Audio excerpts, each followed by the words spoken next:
Modest downside day, but not dramatically so.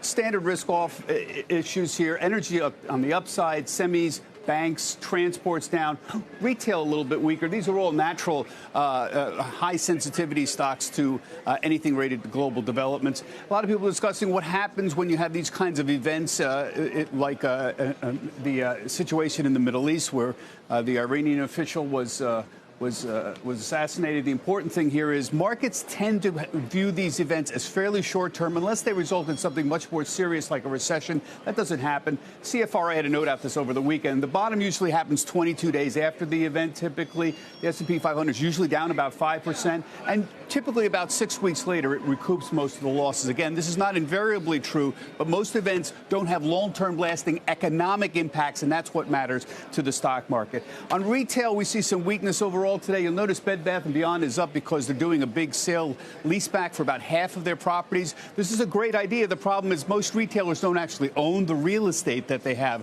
Other than that, it would be a very nice idea, very limited. The same situation applies for 2020 as it does in 2019 and 2018. We're facing a real problem with the consumer strong, but little or negative sales growth. You can't open a lot more stores, and there's no path to growth. So very few companies can increase the earnings without growing the stores. We know the companies that can do that, the small handful of groups, the Targets, the Ross stores, the TJX if you put them up, and, of course, a Bed Bath & Beyond. But those groups are very, very rare out there, and that's why there's a small group of retail winners, and most of them are overall losers. Finally, just want to point out the Santa Claus rally. It did actually happen. We got a modest move to the upside, not much as we usually do, 1.3%. The important thing is the January barometer. As goes January, so goes the year. Very good accuracy rate, 75% accuracy in the last 60 years.